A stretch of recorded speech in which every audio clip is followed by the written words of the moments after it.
Hello and welcome to the video. In this video I'd like to talk about this quadcopter here. Now this is a little bit different from the kind of quadcopters that I'm normally looking at on the channel, as I try and stay away from the ones that I consider toy grade, because those aren't ones that really help you get into the hobby, and usually you can't get things like spares and they're not great experiences. And when I first looked at this, I put my hands up, I kind of took one look and thought, oh, looks like a toy one, and moved on. But I've got this one in here. Now this is the MJX Bugs or B2W. It's the Bugs 2 Wi-Fi version because of one big reason, and that is because it has a GPS flight mode. Now, for those of you that have watched the channel for a long time, you'll know that I'm a huge fan of GPS on models, particularly ones that are pilots who are learning to fly, or for ones that you're going to push in terms of distance. Having the failsafe and the ability to either just park the craft in the air while you sort your battery out with your FPV goggles, or you put new batteries in your receiver if you have those kind of problems, or if you have an issue where you just lose orientation completely and need an oh dear switch, then having GPS flight modes are worth their weight in gold. Now you can get these from loads of different places. The slides I've just shown you from Banggood, they're about 180 quid a piece, which seems like a lot, but actually this is reasonably good little quadcopter, and it has some really cute features. It inspires a lot of confidence, and over the Christmas one of my friends came around with his son, and his son was happily flying it around without any problem at all. And that's because this is a very stable craft. It's got angle or auto level turned on all the time, and with the GPS flight modes, when you take your hands off the sticks, it kind of sits in the air at the altitude and more or less the position that it was at when you took your hands off the controls. So it inspires a lot of confidence. So first of all, what I want to do is quickly go through the spec, talk about the radio it comes with, because you only need to add your little application on an iPhone or an Android phone to view the FPV video live. Well, live-ish, it's over Wi-Fi, but we'll talk about more of that in a second. Talk a little bit about some of the tips and tricks to calibrate it and how it flies before doing a summary at the end. Now this thing is boasting a 1080p camera running over Wi-Fi, so the distance that you're going to get with the camera is going to vary very much on the sensitivity of the antennas in the device that you're using to view the video, and also the amount of radio interference in the location that you're flying. If you're flying away from lots of houses and places that will have lots of 2.4 and 5.8 gig radio signals bouncing around, you'll probably get better performance than if you try to do it in the middle of a housing estate. It's claiming about a 1 kilometer remote control distance, and you could probably get that if you really wanted to, but this isn't something I'd recommend pushing too far, because in reality the FPV will give up way before the range of the radio does. And that's why having things like the GPS mode is great, because at the flick of a button, or quite nicely, all the fail-safes are set up by default. If the battery gets too low, the model will just kind of fly itself back to you, which is great, a lot less chance of having a flyaway. The battery itself, it only comes with one, or mine did anyway. It came with a little charger too. Little charger takes quite a while to charge this battery up. I made a little flying lead to extend the XT30 connector that's on this thing, so I could charge it with a standard battery charger, and off that 2-cell pack you'll get about 20 minutes flight time. It's using very efficient motors and props and little ESCs out in the arm. So it's very much the kind of setup that you'd have for a larger quadcopter, where because you're using lower kV motors and big props, you're getting lots of flight time off a relatively small amount of power. There is a little SD card on the side that you can pop your SD card into to record both video and stills, and we'll have a look at the quality of that in a second. And what's really nice to see, there are tons and tons of spares available for this thing. So if you go and have a look on places like Banggood, GearBest and those kind of places, you'll find lots and lots of the spares. So rather than being a toy grade and having a problem as soon as you break something, because there's a very good chance that you will with this as you're learning to fly, then you can get hold of additional bodies, canopies, spares, control boards and other things too, and that's a really welcome thing to see. And they're also not stupid money either. The radio itself is what you'd expect. It's not particularly fantastic. You're not going to be able to connect this to lots of other models, but on the screen itself it shows you the battery status of the transmitter, the battery status in the receiver, how good the signal is between the two, shows you how many GPS satellites the model has. You need over 7 to fly, and then also some cute stuff like the height and the distance away from where it was armed and took off in meters as well. I can't find any way to change that into feet, so I'm afraid you're going to have your metric head on when you fly this craft. Also shows whether you've got the GPS mode turned on, something called Headless Mode, which allows you to control the craft irrespective of its orientation around in the sky. And then you've also got the fail-safe mode and stuff as well.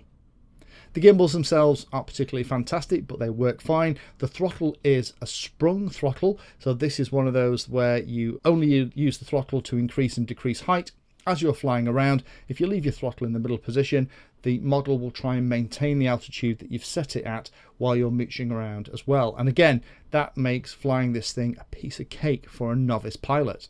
Calibration is something you need to do every time you start this up. I've got another video talking about why you need to do calibration when you are flying with a GPS enabled craft.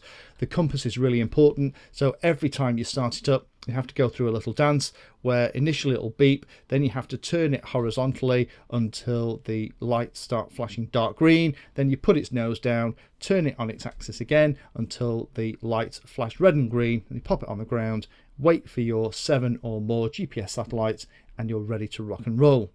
To take off is a piece of cake. First of all, you press the red button in the top left hand corner.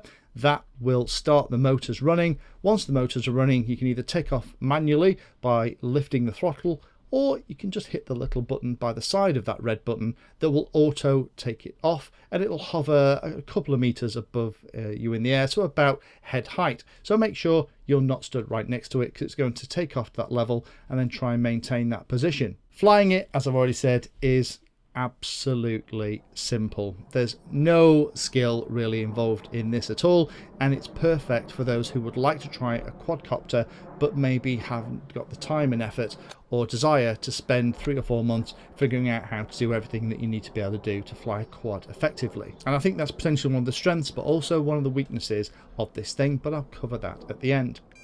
Flying is great. The fact that you've got an altitude and a height thing on the display, the little Wi-Fi link to the camera on board is nice. A short press of the camera button takes a still. If you press and hold that camera button, then it'll start taking a video. It's very intuitive and very, very simple to use. And for those of you that have DJI style equipment, all of this will be starting to feel very familiar. The really nice thing is, of course, that GPS flight mode. So as soon as you've had enough, just take your hands off the sticks and it will try and maintain that position in the sky. Even in relatively decent winds, the GPS will work quite hard to maintain it in the position where you let go. And also, when you've had enough, you can just hit that return to hold button on the shoulder, which is the one right there opposite where the red button is on the left hand side, and this little guy will fly back and land at your feet. The way it works is when you hit that button, it will stop. It will then climb to a preset altitude. The altitude is there to try and make sure that if it's accidentally flown behind any houses or trees or any obstructions, that it will clear those on the way back to you. And then once it's above the position where it took off, it will hover there for a couple of seconds. And if you want to take control of it, you can try and move the sticks and then you'll get control back. Or if you don't do anything at all, then it will gently descend, touch the ground and turn off the props. And that's exactly the kind of effect it has if you are hovering over the ground and you press the land button on the left hand side. It'll do the same thing. So in summary, what do I think? Well, actually there's an awful lot here that I'm pretty impressed with, considering this is a 180 quid unit. You get the battery, the charger, you get the radio. If you've got a smartphone of any decent spec, then you can set it up and you can view the Wi-Fi FPV footage as it's zooming around as well. You could also control it from the Wi-Fi footage. You can start and stop recordings, etc. too. It's super easy to fly and very stable when it is there. This isn't one that you're going to be able to do acrobatics or racing with. It's a very sedate little camera style craft. The GPS modes work well. The Wi-Fi is not bad at all. Again, really going to depend on the device you're using and where you're using it and what kind of range you're going to get. But I'd expect kind of 100 meters as maximum typically. 20 minutes flight time is more than enough. And the LED navigation lights underneath make it a piece of cake to fly and do help with orientation in anything but the brightest of lights. A couple of things I think you do need to be aware of though. This doesn't have any traditional FPV. It's a really nice way, if you haven't already got goggles or things like that, for you to try and see what a bird's eye view of the world looks like through a multi-rotor that has some kind of camera equipment on it. But I would have liked to have the ability to use my goggles with this as well to fly around. The provided radio on mine had a tricky power switch. It wouldn't stay on. You could knock it and it would go off. That wasn't a particularly tricky thing to do. I took out all the screws at the back and just used a little file just to open up the holder. It did have a QC sticker on the back of the radio. The chap that did the QC check on my radio was obviously having a bad day. There isn't an off button on the quad. As soon as you slap home that battery, the quad is live. And I would have liked the ability to be able to disconnect that via a quick button or a switch or something else. To turn it off, what you have to do is press and hold the two clips either side the battery and slide the whole battery out. That's great, but if there's a problem and something's gone wrong and the props are spinning, that's not a great place to try and get your hands into. The supplied charger is super duper slow. It's going to take you 5 to 7 hours to charge a battery, so that's an overnight job. I would recommend, if you're going to get one of these, treat yourself to a little decent charger, one of the ISDT ones or something like that. Get yourself a little extension lead for the XC30 and you'll be able to get this thing charged in about half an hour as opposed to overnight. The recording quality from the camera, as we've seen, isn't super high. It says it's 1080p, but it doesn't feel like that when you're watching the footage back. I would have personally liked to see a little bit higher performance from that. The pictures aren't bad at all. The way the camera works is fine. It's just the quality of that recording needed to be bumped up a little bit. Maybe it's a bitrate issue because it does appear to be 1080p, but it almost looks like it's upscaled.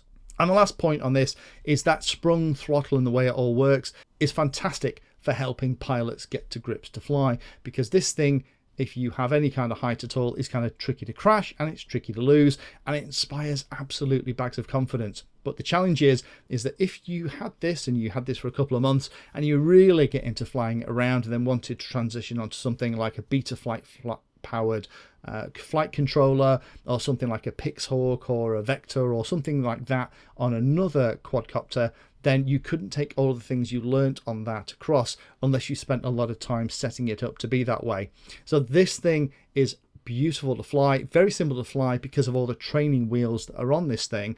It would have been nice if there was a way to turn some of the training wheels off to be able to get more aggressive flying out of it and potentially use the throttle in a more traditional way.